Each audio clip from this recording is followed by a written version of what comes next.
Aujourd'hui, nous allons parler d'un sujet très important pour beaucoup de croyants. Comment protéger ta maison et ta famille contre la sorcellerie. Beaucoup de personnes pensent que leur maison est seulement un lieu physique, un endroit où l'on dort, où l'on mange et où l'on vit avec sa famille. Mais la Bible nous enseigne qu'une maison est aussi un lieu spirituel. Il existe un combat invisible entre la lumière et les ténèbres, et parfois ce combat peut toucher les familles. La parole de Dieu nous révèle clairement cette réalité dans Éphésiens 6, verset 12. La Bible dit que nous n'avons pas à lutter contre la chair et le sang, mais contre les dominations, contre les autorités, contre les princes de ce monde de ténèbres et contre les esprits méchants dans les lieux célestes. Cela signifie que certaines attaques dans la vie ne sont pas seulement naturelles, elles peuvent aussi être spirituelles. Mais la bonne nouvelle est que Dieu n'a jamais laissé ses enfants sans protection.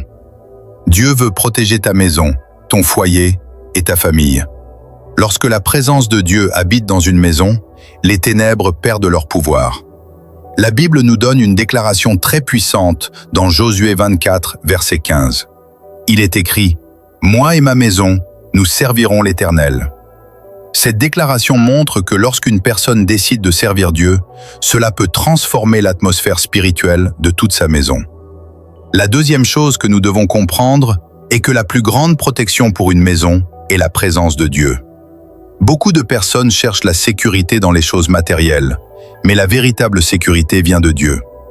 Dans Psaume 127, verset 1, il est écrit « Si l'Éternel ne garde la maison, celui qui la garde veille en vain ». Ce verset nous rappelle que la protection divine est essentielle. Lorsque Dieu est présent dans une maison, cette maison devient un lieu de paix. Les tensions diminuent, la peur disparaît et la lumière de Dieu remplit l'atmosphère. Comment inviter la présence de Dieu dans ta maison? La première manière est la prière.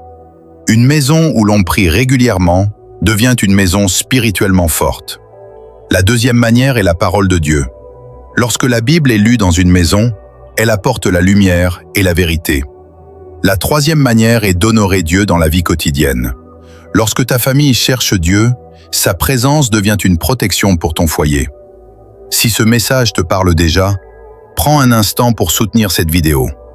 Écris maintenant en commentaire « Dieu protège ma maison ». Cette simple déclaration peut être un acte de foi pour ta famille.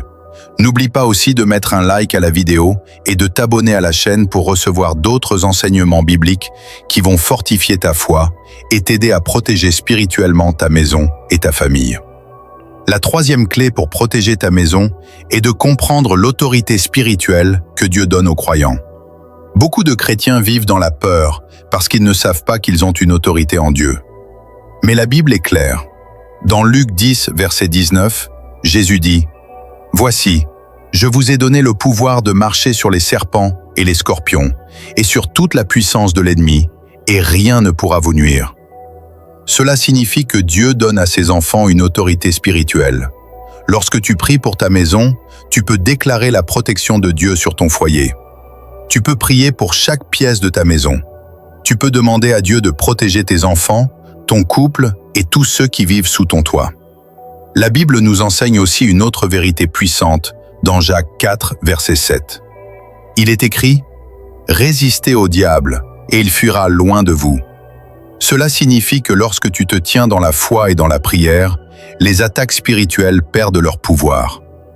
La quatrième clé pour protéger ta maison est de déclarer la parole de Dieu. La parole de Dieu n'est pas seulement un texte à lire, elle est aussi une arme spirituelle. Dans Éphésiens 6, verset 17, la Bible appelle la parole de Dieu l'épée de l'esprit. Cela signifie que la parole de Dieu peut repousser les attaques spirituelles. Par exemple, tu peux déclarer ce verset sur ta maison. Ésaïe 54, verset 17, dit qu'aucune arme forgée contre toi ne réussira. Lorsque tu déclares ce verset avec foi, tu affirmes que la protection de Dieu est sur ta famille. Un autre verset puissant est Psaume 91, verset 10, qui dit « Qu'aucun malheur ne t'arrivera et qu'aucune plaie n'approchera de ta tente. » Lorsque la parole de Dieu est proclamée dans une maison, elle change l'atmosphère spirituelle. La lumière de Dieu repousse les ténèbres. La dernière clé pour protéger ta maison est de rester proche de Dieu. La protection spirituelle n'est pas seulement une prière occasionnelle, c'est une relation quotidienne avec Dieu. Plus tu marches avec Dieu, plus ta vie spirituelle devient forte. Dans Psaume 34, verset 8, il est écrit que l'ange de l'Éternel campe autour de ceux qui le craignent, et il les arrache au danger. Cela signifie que Dieu place sa protection autour de ceux qui lui font confiance. Peut-être qu'aujourd'hui tu t'inquiètes pour ta maison ou pour ta famille, mais souviens-toi de cette vérité. La lumière de Dieu est plus forte que toutes les ténèbres. Lorsque Dieu protège une maison, aucune attaque ne peut la détruire. Fais cette petite prière avec moi. Seigneur, je te remets ma maison et ma famille. Protège-nous contre toute attaque spirituelle. Que ta présence remplisse notre foyer. Je déclare que ta paix couvre cette maison et que ta lumière chasse toute obscurité. Au nom de Jésus, Amen.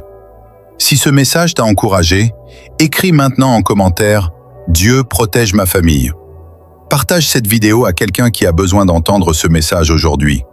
Et surtout, abonne-toi à la chaîne pour recevoir d'autres enseignements bibliques puissants qui vont fortifier ta foi et t'aider à marcher chaque jour dans la protection de Dieu. Que Dieu bénisse ta maison et ta famille abondamment.